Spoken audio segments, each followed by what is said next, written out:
R Bharat today, Bharat का सच, हर भारतीय की आवाज। आप देख रहे हैं आर भारत टुडे। पुणे से बड़ी खबर। पुणे टोल कर और ई चालान नियमों के विरोध में राज्य भर के परिवहन संगठनों ने 5 मार्च से बेमुदत आंदोलन की घोषणा की है। इसके लिए महाराष्ट्र ट्रांसपोर्टर्स एक्शन कमेटी का गठन किया गया है। पत्रकार परिषद में संगठनों ने आरोप लगाया कि सार्वजनिक सेवा वाहनों पर दोहरा आर्थिक बोझ डाला जा रहा है। पेट्रोल डीजल पर सेस वसूली के बावजूद टोल जारी है, जबकि कई सड़कों की स्थिति खराब है।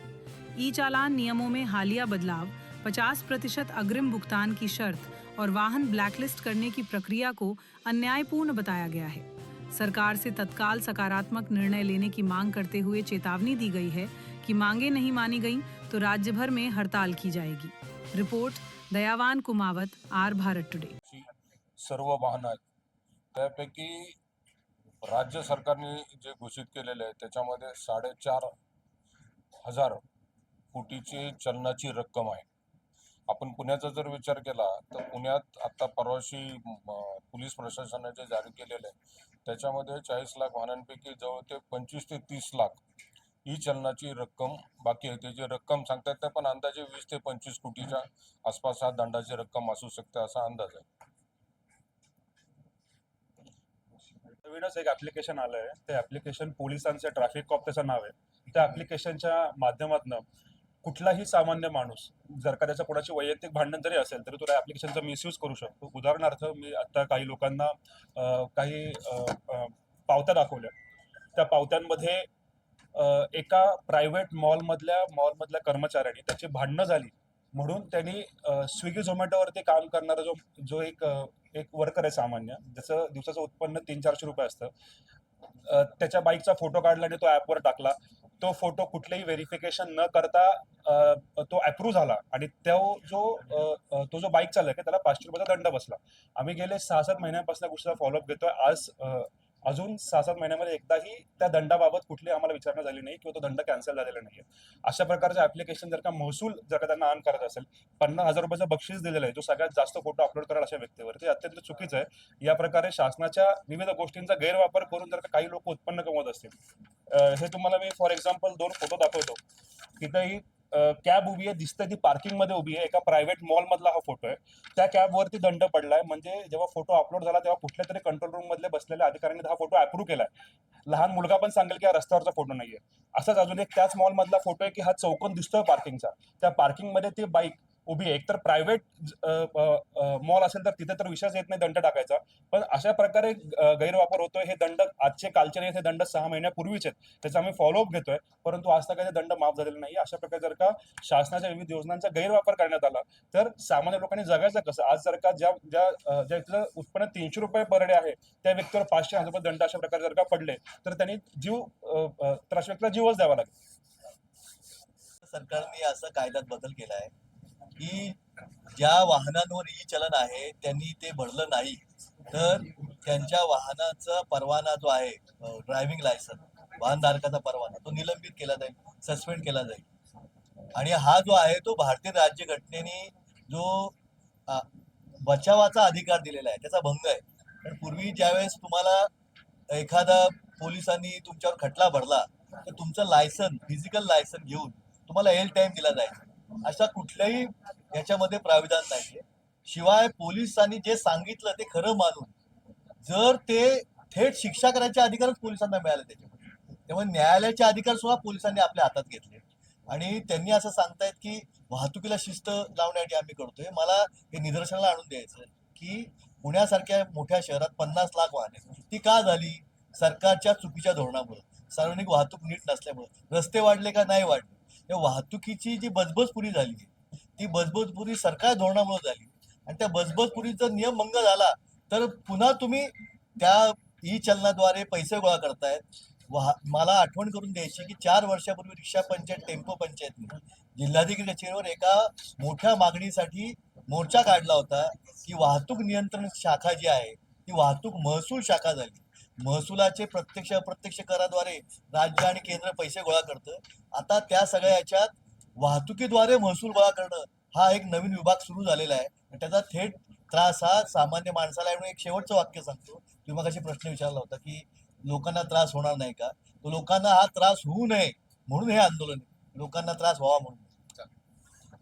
सुरक्षिततेचे नियम व्यवस्थित पाळले जात आहेत का नाही हे बघण्यासाठी मॅन्युअल इंटरव्हेन्शन नसताना ऑटोमेटेड सिस्टीम निर्माण व्हाव्यात. म्हणजे केवढी चलनं झाली असतील त्याच्यात 10 पट हा नंबर जास्त आहे. आणि हे केवळ ऑटोमेटेड जनरेट केली म्हणजे काय, कुठलाही हवालदार किंवा कोणी येतो ते ड्रायव्हरच्या सुरक्षेसाठी ते तुम्ही कधी दाबा ते पॅनिक बटन कधी काम करत नाही. कारण की मोठा भ्रष्टाचार तिथे केंद्र शासनाने 140 महसूल शाखा. त्यामुळं वाहतूक नियंत्रणाचं काम सोडून वाहतुकीची संदर्भात ज्या ज्या यंत्रणा आहेत वरती तो फोटो टाकल्यावरती तो फोटो व्हेरीफाय करणं गरजेचं आहे की तो फोटो रस्त्यावरचा आहे का प्रायव्हेट पार्किंग मधला फोटो बघूनच कळतोय. परंतु आता हे याचा सगळ्यात फायदा जर का कशात झाला असेल तर सरकारला रेव्हेन्यू जनरेशनसाठी झाला. तो अशासाठी आला की सेफ्टी रस्त्यावरची वाढली पाहिजे. सुरक्षा ही सगळ्यात जास्त महत्वाची आहे आणि ती जर पहिलं जे उद्दिष्ट होतं ते उद्दिष्ट साध्य झालेलं नाही. दुसरं याच्या प्रणालीमध्ये जास्त प्रमाणात जी गाड्या चालतात त्या आपल्या या संघटनेच्या सभासदांनी चालतात. म्हणजे कंपन्यांचे आंदोलनासाठी जाणार आहोत. ही सगळ्यात महत्वाची बातमी. म्हणजे प्रोसिजर जर का तुम्ही वाचली, तुम्ही सगळ्यांनी वाचावी अशी माझी इच्छा आहे. आम्ही 167A मध्ये असा की त्या नोटिफिकेशन मध्ये तुमचे अपीलचे आधीचे राईट्स जे होते, आधी असं होतं की 90 दिवसात सरकारने जर का ई चलनाविरुद्ध जन आंदोलनाची सुरुवात करण्यासाठी वाहतूकदारांनी पुढाकार घेतलेला आहे. आज ई चलनाविरुद्ध अत्यंत रोष आहे सर्वत्र आणि ई चलनामुळे प्रत्येक वाहन चालक, वाहन मालक जो आहे त्याला प्रचंड मोठ्या प्रमाणावर त्रास होतो आहे. आणि हा त्रास होईची प्रमुख कारणं अशी आहेत की ई चलनातली जी प्रणाली ठरवलेली आहे त्या प्रणालीप्रमाणे कुठलंही काम होत नाही. जी प्रणाली वाहतूकमध्ये सेफ्टी वाढावी एवढ्यासाठी आणलेली, म्हणजे सुरक्षा वाढायचं दूर राहिलं, सुरक्षेच्या ऐवजी रेव्हेन्यू मात्र वाढत चाललेला आहे. तर सुरक्षेसाठीची प्रणाली जी रेव्हेन्यू वाढवण्यासाठी, महसूल वाढवण्यासाठी जी केली जाते ह्याला आमचा पूर्णतः विरोध आहे. सुरक्षेसाठी आम्ही प्रथम पुढे येतो, परंतु यासाठी आम्ही हा विरोध करतोय आणि त्याच्यासाठी 5 मार्च पासून मोठ्या प्रमाणावर आंदोलन सुरू करतोय आम्ही. त्याची सुरुवात पहिल्यांदी जन आंदोलनाची सुरुवात, जिथं आम्ही सगळ्यांना अपील करतो की तुम्ही सुद्धा याच्यात सामील व्हा. तर त्याची सुरुवात पहिली आझाद मैदानावर सर्व लोक 1 ते 1.25 लाख गाड्या घेऊन येतील आमचे. आणि त्याचबरोबर आम्ही सर्व लोकांना सुद्धा जे जे याच्यात अफेक्टेड पार्टी असतील, मग तो 2 व्हीलर असेल, 4 व्हीलर असेल, या सर्वांना असं आवाहन करू इच्छितो की सगळ्यांनी आझाद मैदानावर यावं. त्या दिवशी स्वरूप पहिल्यांदा आम्ही चर्चा करणार आहे सरकारशी. चर्चा ती 2 तारखेला सोमवारी होईल अशी अपेक्षा आहे. ती जर का सक्रिय झाली तर आम्हाला पुढे काय नुसत्या आव्हानावर आम्ही मागे घेणार नाही. यावेळेस आम्हाला ऍक्शन पाहिजे. ती सक्रिय न झाल्यास 5 तारखेपासून आमचे आंदोलन चालू होईल. 1 ते 1.25 लाख बसेस आहेत म्हटलं, बसेस किंवा वाहनं आहेत म्हटल्यावर तुम्हाला इतर अंदाज येईल की किती लोक याच्यात सामील होऊ इच्छितात. कारण आज मोठ्या प्रमाणावर म्हणजे रिक्षा असू दे, टॅक्सी असू दे, बस असू दे, येलो नंबर प्लेट असलेली सर्व वाहनं त्या दिवशी थांबतात. जानेवारी 2026 पासून केंद्र सरकारने असं कायद्यात बदल केला आहे की ज्या वाहनांवर ई चलन आहे त्यांनी ते भरलं नाही तर त्यांच्या वाहनाचा परवाना जो आहे, ड्रायव्हिंग लायसन, वाहनधारकाचा परवाना, तो निलंबित केला जाईल, सस्पेंड केला जाईल. आणि हा जो आहे तो भारतीय राज्यघटनेने जो बचावाचा अधिकार दिलेला आहे त्याचा भंग आहे. कारण पूर्वी ज्यावेळेस तुम्हाला एखादा पोलिसांनी तुमच्यावर खटला भरला तर तुमचं लायसन, फिजिकल लायसन घेऊन तुम्हाला एल टाइम दिला जायचा. असा कुठल्याही याच्यामध्ये प्राविधान नाहीये. शिवाय पोलिसांनी जे सांगितलं ते खरं मानून जर ते थेट शिक्षा करायचे अधिकारच पोलिसांना मिळाले त्यामुळे न्यायालयाचे अधिकार सुद्धा पोलिसांनी आपल्या हातात घेतले. आणि त्यांनी असं सांगतायत की वाहतुकीला शिस्त लावण्यासाठी आम्ही करतोय. मला हे निदर्शनाला आणून द्यायचं की पुण्यासारख्या मोठ्या शहरात 50 लाख वाहने ती का झाली? सरकारच्या चुकीच्या धोरणामुळं, सार्वजनिक वाहतूक नीट नसल्यामुळं. रस्ते वाढले का? नाही वाढले. त्या वाहतुकीची जी बजबजपुरी झाली आहे ती बजबजपुरी सरकार धोरणामुळे झाली आहे. आणि त्या बजबजपुरीचा नियम भंग झाला तर पुन्हा तुम्ही त्या ई चलनाद्वारे पैसे गोळा करतायत. मला आठवण करून द्यायची की 4 वर्षापूर्वी रिक्षा पंचायत, टेम्पो पंचायतनी जिल्हाधिकारी कचेरीवर एका मोठ्या मागणीसाठी मोर्चा काढला होता की वाहतूक नियंत्रण शाखा जी आहे ती वाहतूक महसूल शाखा झाली आहे. महसुलाचे प्रत्यक्ष अप्रत्यक्ष कराद्वारे राज्य आणि केंद्र पैसे गोळा करतं. आता त्या सगळ्या याच्यात वाहतुकीद्वारे महसूल गोळा करणं हा एक नवीन विभाग सुरू झालेला आहे आणि त्याचा थेट त्रास हा सामान्य माणसाला आहे. म्हणून एक शेवटचं वाक्य सांगतो. तुम्ही मगाशी प्रश्न विचारला होता की लोकांना त्रास होणार नाही का, तर लोकांना हा त्रास होऊ नये म्हणून हे आंदोलन आहे, लोकांना त्रास व्हावा म्हणून नाही. आपल्या शहरामध्ये नवीनच एक ऍप्लिकेशन आलं आहे. ते ऍप्लिकेशन पोलिसांचे ट्रॅफिक कॉप त्याचं नाव आहे. त्या ऍप्लिकेशनच्या माध्यमातून कुठलाही सामान्य माणूस जर का त्याचं कोणाची वैयक्तिक भांडण जरी असेल तरी तो त्या ऍप्लिकेशनचा मिसयूज करू शकतो. उदाहरणार्थ मी आता काही लोकांना काही पावत्या दाखवल्या. त्या पावत्यांमध्ये एका प्रायव्हेट मॉलमधल्या कर्मचाऱ्यांनी त्याची भांडणं झाली म्हणून त्यांनी स्विगी झोमॅटोवरती काम करणारा जो एक वर्कर आहे सामान्य, ज्याचं दिवसाचं उत्पन्न 300-400 रुपये असतं, त्याच्या बाईकचा फोटो काढला आणि तो ॲपवर टाकला. तो फोटो कुठलेही व्हेरिफिकेशन न करता तो अप्रूव्ह झाला आणि तो जो बाईक चालक आहे त्याला 500 रुपयाचा दंड बसला. आम्ही गेले 6-7 महिन्यांपासून या गोष्टीचा फॉलोअप घेतोय. आज अजून 6-7 महिन्यामध्ये एकदाही त्या दंडाबाबत कुठली आम्हाला विचारणा झाली नाही किंवा तो दंड कॅन्सल झालेला नाहीये. अशा प्रकारचं ऍप्लिकेशन जर का महसूल जर का त्यांना ऑन करत असेल, 50,000 रुपयाचं बक्षीस दिलेलं आहे जो सगळ्यात जास्त फोटो अपलोड कराल अशा व्यक्तीवर, हे अत्यंत चुकीचं आहे. या प्रकारे शासनाच्या विविध गोष्टींचा गैरवापर करून जर का काही लोक उत्पन्न कमवत असतील, हे तुम्हाला मी फॉर एक्झाम्पल 2 फोटो दाखवतो. इथं कॅब उभी आहे, दिसते ती पार्किंग मध्ये उभी आहे. एका प्रायव्हेट मॉल मधला हा फोटो आहे. त्या कॅबवरती दंड पडलाय. म्हणजे जेव्हा फोटो अपलोड झाला तेव्हा कुठल्या तरी कंट्रोल रूम मधले बसलेल्या अधिकाऱ्यांनी हा फोटो अप्रूव्ह केलाय. लहान मुलगा पण सांगेल की हा रस्त्यावरचा फोटो नाहीये.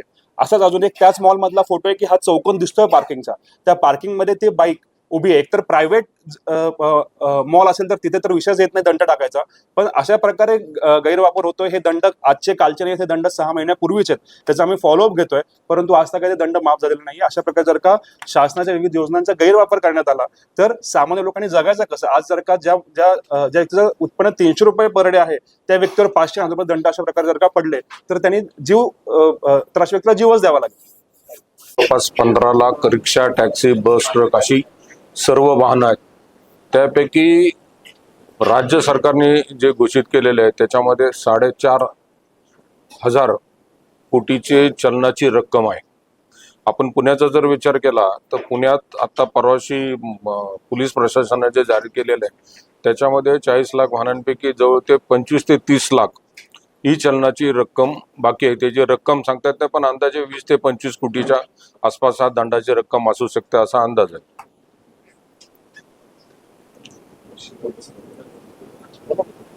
नाही, आता ह्याच्यामध्ये पहिल्यांदा असं झालंय की